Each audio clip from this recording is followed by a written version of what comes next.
Kita semua pasti pernah kan dengerin penjelasan sesuatu terus tiba-tiba klik, semuanya jadi masuk akal.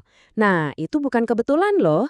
Sebenarnya ada semacam cetak biru di baliknya. Dan hari ini kita akan bongkar rahasia itu bareng-bareng.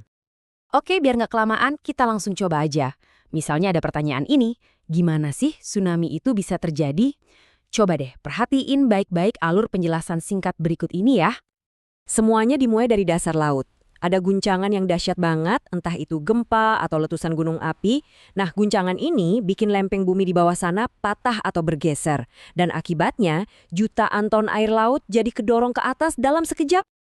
Dorongan raksasa tadi itu, ya, menciptakan energi yang luar biasa besar.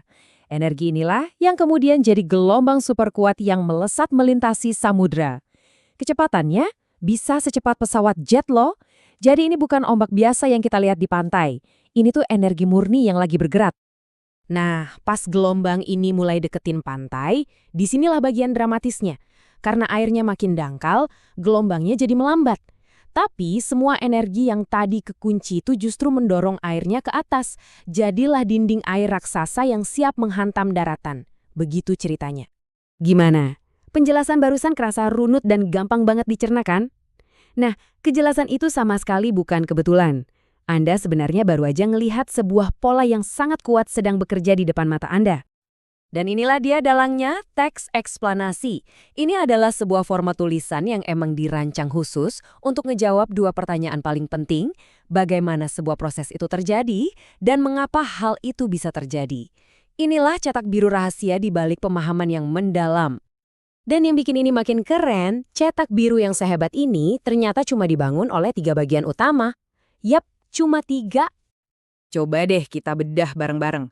Struktur ini tuh persis banget sama penjelasan tsunami tadi.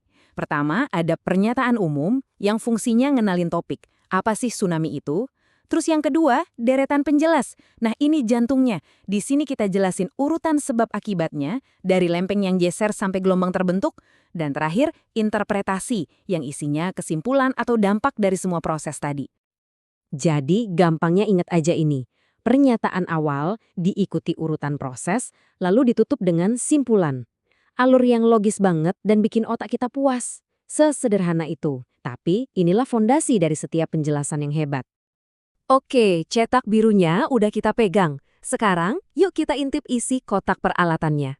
Soalnya, untuk membangun struktur yang kokoh ini, kita butuh alat-alat bahasa yang tepat.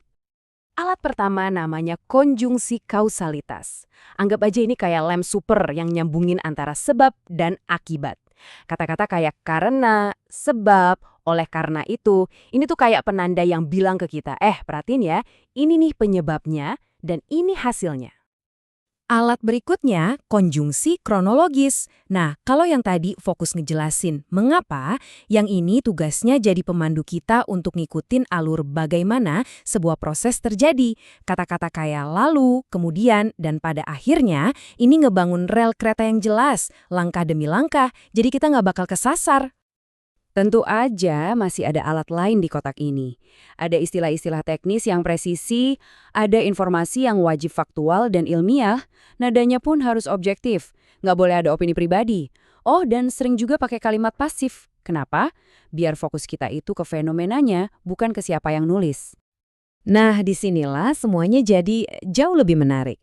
Cetak biru ini ternyata bukan cuma buat ngejelasin sains atau bencana alam loh. Ini adalah alat yang universal. Coba yuk kita lihat gimana pola ini bekerja untuk fenomena sosial. Coba lihat ini. Logika yang kita pakai untuk menjelaskan bagaimana pelangi terbentuk, ternyata bisa juga kita pakai untuk mengurai kenapa bullying bisa terjadi. Struktur yang sama untuk menjelaskan proses urbanisasi, ternyata persis sama dengan yang dipakai untuk menjelaskan hujan asam. Polanya nggak berubah. Pengenalan dulu, lalu penjelasan proses sebab akibatnya, dan ditutup dengan kesimpulan. Keren banget kan? Fleksibel. Percaya atau enggak, pola ini tuh ada di mana-mana. Di buku pelajaran anak Anda, di artikel berita yang mendalam, di film dokumenter yang Anda tonton. Sekali Anda tahu polanya, Anda bakal mulai sadar dan melihatnya di berbagai tempat. Ini tuh udah kayak DNA-nya cara penyampaian pengetahuan yang efektif. Karena pada akhirnya intinya itu bukan cuma ngasih tahu fakta, tujuannya adalah membangun pemahaman yang utuh. Dengan menjawab bagaimana dan mengapa, kita nggak lagi cuma di level tahu, tapi kita naik kelas jadi benar-benar paham. Jadi, sekarang tantangannya buat Anda. Mulai hari ini, pas Anda lagi baca atau nonton sesuatu, coba deh jadi detektif pola, cari strukturnya. Karena penjelasan yang hebat itu bukan cuma buat kita nikmati, tapi juga buat kita pahami cara kerjanya. Kira-kira pola mana nih yang bakal Anda temukan lebih dulu?